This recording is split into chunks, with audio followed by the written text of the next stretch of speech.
அனைத்திந்திய அண்ணா திராவிட முன்னேற்ற கழகத்திலிருந்து நீக்கப்பட்ட செங்கோட்டையன் அவர்கள் தற்பொழுது திமுகவில் இணைய உள்ளாரா? சமூக வலைதளங்களில் வைரலாக பரவி வருகிறது. இதை பற்றி தான் இந்த வீடியோவில் முழுமையாக தெளிவாக நாம் பார்க்க போகிறோம்.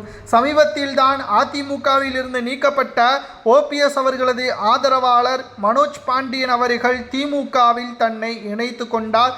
ஆலங்குளம் சட்டமன்ற உறுப்பினராக இருந்த மனோஜ் பாண்டியன் அவர்கள் அதிமுகவில் இருந்து நீக்கப்பட்டு ஓபிஎஸ்ஸின் தீவிர ஆதரவாளராக செயல்பட்ட மனோஜ் பாண்டியன் அவர்கள் திடீரென்று எந்த ஒரு முன்னறிவிப்புமின்றி திராவிட முன்னேற்ற கழகத்தில் இணைந்து தனது ஆலங்குளம் சட்டமன்ற உறுப்பினர் பதவியையும் ராஜினாமா செய்தார். இந்த நிலையில்தான் அதிமுகவில் இருந்து நீக்கப்பட்டவர்களது நிலைமை என்னவாக மாறும்? ஏற்கனவே அதிமுகவில் இருந்து நீக்கப்பட்ட மிக முக்கியமான நபர்கள் ஓபிஎஸ், சசிகலா, வைத்திலிங்கம், புகழேந்தி மற்றும் கே.சி. பழனிசாமி இவர்களது வரிசையில் செங்கோட்டையனும் இருக்கிறார்.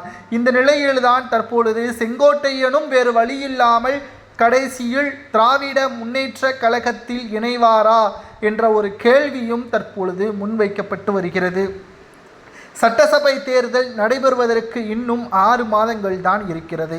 இந்த 3 மாதத்தில் செங்கோட்டையன் அவர்களால் எந்த அளவிற்கு முயற்சி செய்ய முடியுமோ அதனை அனைத்தையும் முயற்சி செய்து பார்ப்பார் எடப்பாடி பழனிசாமியை பதவியிலிருந்து மாற்றுவதற்கு.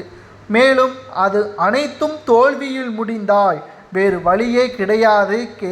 பழனிசாமி அவர்களை எதிர்த்து தனித்து போட்டியிட்டு கோபிச்செட்டிப்பாளையத்தில் எம்எல்ஏவாக பொறுப்பேற்கலாம். ஆனால் அதை வைத்து அந்த தொகுதியில் எந்த ஒரு நலனையும் அவரால் செய்ய முடியாது.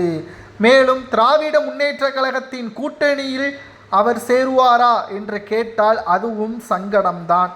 திமுகவில் எப்படி மனோஜ் பாண்டியன், சேகர் பாபு போன்றவர்கள் அதிமுகவில் இருந்து நீக்கப்பட்ட பிறகு நேரடியாக திமுகவில் இணைந்தார்களோ அதேபோல் திமுகவில் செங்கோட்டையன் இணைந்தால் அதிமுகவில் இருந்து நீக்கப்பட்ட செந்தில் பாலாஜி அவர்கள்தான் திமுகவில் இணைத்து முக்கியமான அமைச்சராகவும் பொறுப்பேற்றார்.